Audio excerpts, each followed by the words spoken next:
Morgan, and today I will be reading Chapter 35 of Mansfield Park by Jane Austen. Edmund had determined that it belonged entirely to Fanny to choose whether her situation with regard to Crawford should be mentioned between them or not, and that if she did not lead the way, it should never be touched on by him. But after a day or two of mutual reserve, he was induced by his father to change his mind, and try what his influence might do for his friend. A day, and a very early day, was actually fixed for the Crawfords' departure, and Sir Thomas thought it might be as well to make one more effort for the young man before he left Mansfield, that all his professions and vows of unshaken attachment might have as much hope to sustain them as possible. Sir Thomas was most cordially anxious for the perfection of Mr. Crawford's character in that point. He wished him to be a model of constancy, and fancied the best means of effecting it would be by not trying him too long. Edmund was not unwilling to be persuaded to engage in the business. He wanted to know Fanny's feelings. She had been used to consult him in every difficulty, and he loved her too well to bear to be denied her confidence now. He hoped to be of service to her. He thought he must be of service to her. Whom else had she to open her heart to? If she did not need counsel, she must need the comfort of communication. Fanny, estranged from him, silent and reserved, was in a natural state of things, a state which he must break through, and which he could easily learn to think she was wanting him to break through. "I will speak to her, sir. I will take the first opportunity of speaking to her alone," was the result of such thoughts as these, and upon Sir Thomas's information of her being at that very time walking alone in the shrubbery, he instantly joined her. "I am come to walk with you, Fanny," said he. "Shall I?" drawing her arm within his. "It is a long while since we have had a comfortable walk together." She assented to it all rather by look than word. Her spirits were low. "But, Fanny," he presently added, "in order to have a comfortable walk, something more is necessary than merely pacing this gravel together. You must talk to me. I know you have something on your mind. I know what you are thinking of. You cannot suppose me uninformed. Am I to hear of it from everybody but Fanny herself?" Fanny, at once agitated and dejected, replied, If you hear of it from everybody, cousin, there can be nothing for me to tell you. There can be nothing for me to tell." "Not of facts, perhaps, but of feelings, Fanny. No one but you can tell me them. I do not mean to press you, however. If it is not what you wish yourself, I have done. I had thought it might be a relief." "I am afraid we think too differently for me to find any relief in talking of what I feel." "Do you suppose that we think differently? I have no idea of it. I dare say that on a comparison of our opinions, they would be found as much alike as they had been used to be. To the point, I consider Crawford's proposals as most advantageous and desirable, if you could return his affection. I consider it as most natural that all your family should wish you could return it, but that as you cannot, you have done exactly as you ought in refusing him. Can there be any disagreement between us here?" "Oh, no! But I thought you blamed me. I thought you were against me. This is such a comfort." "This comfort you might have had sooner, Fanny, had you sought it. But how could you possibly suppose me against you? How could you imagine me an advocate for marriage without love? Were I even careless in general on such matters, how could you imagine me so where your happiness was at stake?" "My uncle thought me wrong, and I knew he had been talking to you." "As far as you have gone, Fanny, I think you perfectly right. I may be sorry. I may be surprised, though hardly that, for you had not had time to attach yourself. But I think you perfectly right. Can it admit of a question? It is disgraceful to us if it does. You did not love him. Nothing could have justified your accepting him." Fanny had not felt so comfortable for days and days. "So far your conduct has been faultless, and they were quite mistaken who wished you to do otherwise. But the matter does not end here. Crawford's is no common attachment. He perseveres, with the hope of creating that regard which had not been created before. This, we know, must be a work of time. But, with an affectionate smile, let him succeed at last, Fanny. Let him succeed at last. You have proved yourself upright and disinterested. Prove yourself grateful and tender-hearted, and then you will be the perfect model of a woman, which I have always believed you born for. Oh, never, never, never! He never will succeed with me.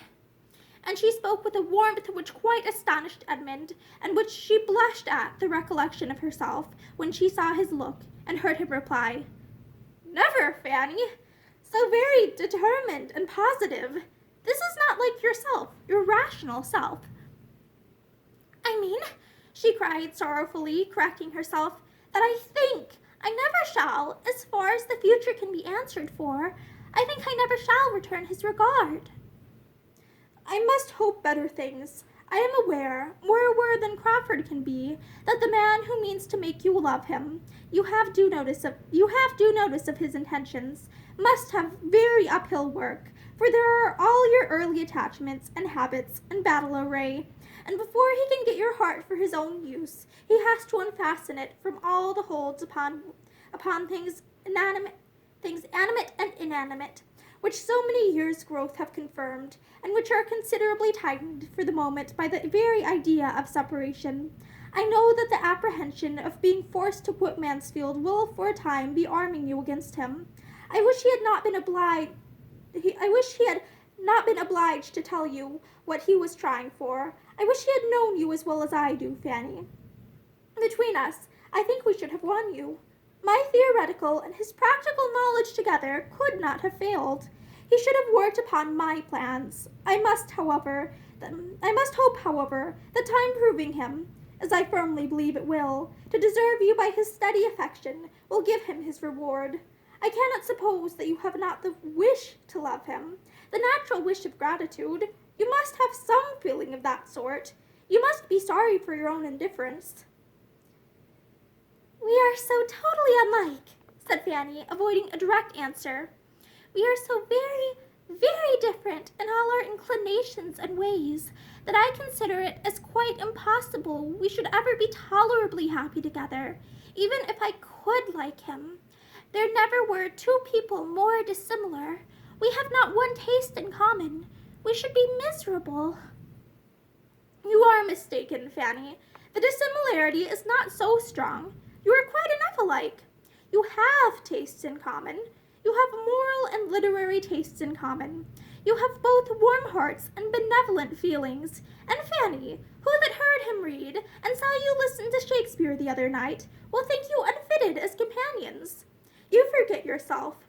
There is a decided difference in your tempers, I allow. He is lively. You are serious, but so much the better. His spirits will support yours. It is your disposition to be easily dejected, and to fancy difficulties greater than they are. His cheerfulness will counteract this. He sees difficulties nowhere, and his pleasantness and gaiety will be a constant support to you. Your being so far unlike Fanny does not in the smallest degree make against the probability of your happiness together. Do not imagine it. I am myself convinced that it is rather a favorable circumstance. I am perfectly persuaded that the tempers had better be unlike. I mean, unlike in the flow of the spirits, and the manners, in the inclination for much or little company, in the propensity to talk or to be silent, to be grave or to be gay. Some opposition here is, I am thoroughly convinced, friendly to matrimonial happiness. I exclude extremes, of course, and a very close resemblance in all those points would be the likeliest way to produce an extreme. A counteraction, gentle and continual, is the best safeguard of manners and conduct. Full well could Fanny guess where his thoughts were now. Miss Crawford's power was all returning. He had been speaking of her cheerfully from the hour of his coming home. His avoiding her was quite at an end. He had dined at the parsonage only the preceding day. After leaving him to his happier thoughts for some minutes, Fanny, feeling it due to herself, returned to Mr. Crawford and said, It is not merely in temper that I consider him as totally unsuited to myself, though in that respect I think the difference between us too great, infinitely too great. His spirits often oppress me, but there is something in him which I object to still more.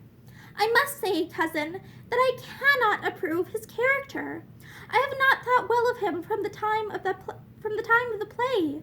I then saw him behaving, as it appeared to me, so very improperly and unfeelingly. I may speak of it now because it is all over. So improperly by poor Mr. Rushworth, not seeming to care how we exposed or hurt him, and paying attentions to my cousin Maria, which, in short, at the time of the play, I received an impression which will never be got over. My dear Fanny, replied Edmund, scarcely hearing her to the end, let us not, any of us, be judged by what we appeared at that period of general folly. The time of the play is a time which I hate to recollect. Maria was wrong, Crawford was wrong, we were all wrong together, but none so wrong as myself. Compared with me, all the rest were blameless. I was playing the fool with my eyes open.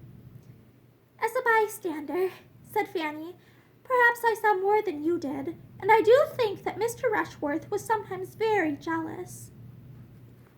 Very possibly. No wonder. Nothing could be more improper than the whole business. I am shocked whenever I think that Maria could be capable of it. But if she could undertake the part, we must not be surprised at the rest.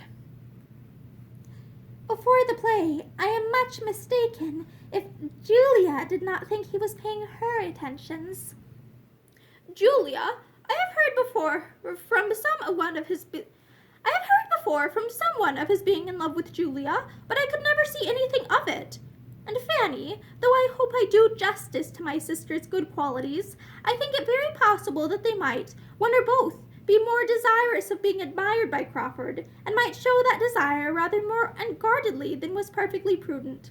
I can remember that they were evidently fond of his society, and with such encouragement, a man like Crawford, lively, and it may be a little unthinking, might be led on to. There could be nothing very striking, because it is clear that he had no pretensions. His heart was reserved for you, and I must say that its being for you has raised him inconceivably, in my opinion. It does him the highest honor. It shows his proper estimation of the blessing of domestic happiness and pure attachment. It proves him unspoilt by his uncle. It proves him, in short, everything that I had been used to wish to believe him, and feared he was not. I am persuaded that he does not think as he ought on serious subjects. Say rather that he has not thought at all upon serious subjects, which I believe to be a good deal the case. How could it be otherwise, with such an education and adviser? Under the disadvantages, indeed, which both have had, is it not wonderful that they should be what they are? Crawford's feelings, I am ready to acknowledge, have hitherto been too much his guides. Happily, those feelings have generally been good. You will supply the rest, and a most fortunate man he is to attach himself to such a creature, to a woman who, firm as a rock in her own principles, has a gentleness of character so well adapted to recommend them. He has chosen his partner, indeed, with rare felicity. He will make you happy, Fanny. I know he will make you happy, but you will make him everything. I would not engage in such a charge, cried Fanny in a shrinking accent, in such an office of high responsibility. As usual, believing yourself unequal to anything, fancying everything too much for you. Well, though I may not be able to persuade you into different feelings, you will be persuaded into them, I trust. I confess myself sincerely anxious that you may. I have no common interest in Crawford's well-doing. Next to your happiness, Fanny, his has the first claim on me. You are aware of my having no common interest in Crawford. Fanny was too well aware of it to have anything to say, and they walked on together some 50 yards in mutual silence and abstraction. Edmund first began again. I was very much pleased by her manner of speaking of it yesterday, particularly pleased, because I had not depended upon her seeing everything in so just a light. I knew she was very fond of you, but yet I was afraid of her not estimating your worth to her brother quite as it deserved, and of her regretting that he had not rather fixed on some woman of distinction or fortune. I was afraid of the bias of those worldly maxims, which she has been too much used to hear. But it was very different. She spoke of you, Fanny, just as she ought. She desires the connection as warmly as your uncle or myself. We had a long talk about it. I should not have mentioned the subject, though very anxious to know her sentiments, but I had not been in the room 5 minutes before she began, introducing it with all that openness of heart and sweet peculiarity of manner, that spirit and ingenuousness, which are so much a part of herself. Mrs. Grant laughed at her for her rapidity. Was Mrs. Grant in the room then? Yes, when I reached the house, I found the 2 sisters together by themselves, and when once we had begun, we had not done with you, Fanny, till Crawford and Dr. Grant came in.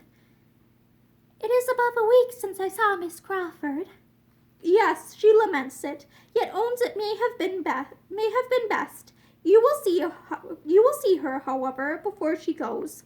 She is very angry with you, Fanny. You must be prepared for that. She calls herself very angry, but you can imagine her anger. It is the regret and disappointment of a sister who thinks her brother has a right to everything he may wish for at the first moment. She is hurt, as you would be for William, but she loves and esteems you with all her heart. I knew she would be very angry with me. My dearest Fanny, cried Edmund, pressing her arm closer to him, do not let the idea of her anger distress you. It is anger to be talked of, rather than felt. Her heart is made for love and kindness, not for resentment. I wish you could have overheard her tribute of praise. I wish you could have seen her countenance when she said that you should be Henry's wife, and I observed that she always spoke of you as Fanny, which she was never used to do, and it had a sound of most sisterly cordiality. And Mrs. Grant, did she speak? Was she there all the time? Yes, she was agreeing exactly with her sister. The surprise of your refusal, Fanny, seems to have been unbounded. That you could refuse such a man as Henry Crawford seems more than they can understand. I said what I could for you, but in good truth, as they stated the case, you must prove yourself to be in your senses as soon as you can, by a different conduct. Nothing else will satisfy them. But this is teasing you. I have done. Do not turn away from me.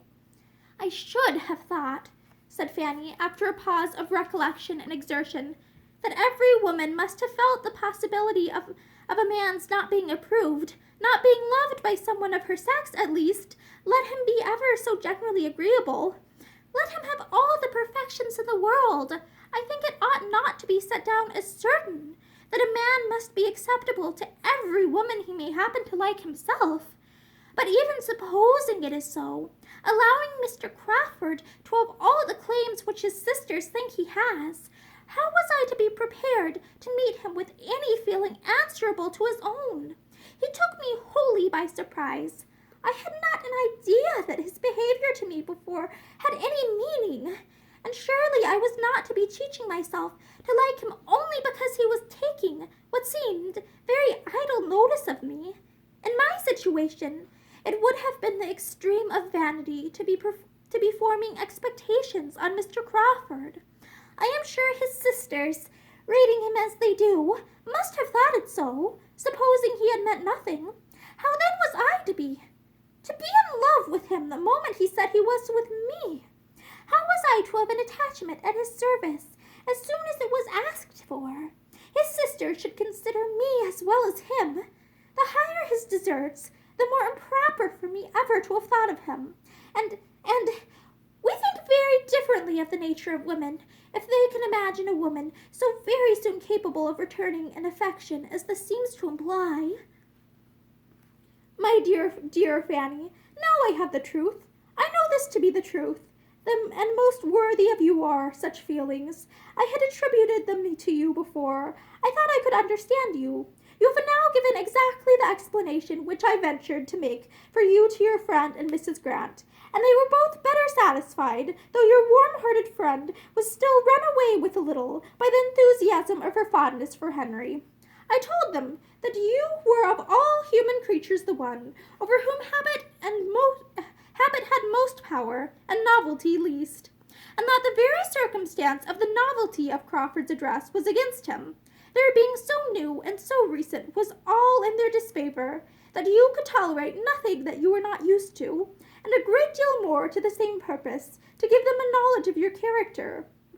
Miss Crawford made us laugh by her pleas of encouragement for her brother. She meant to urge him to persevere in the hope of being loved in time, and of having his addresses most kindly received at the end of about 10 years' happy marriage.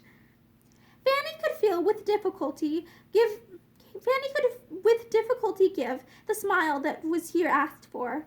Her feelings were all in revolt. She feared she had been doing wrong, saying too much, overacting the caution which she had been fancying necessary in guarding against one evil, laying herself open to another, and to have Miss Crawford's liveliness repeated to her at such a moment and on such a subject was a bitter aggravation.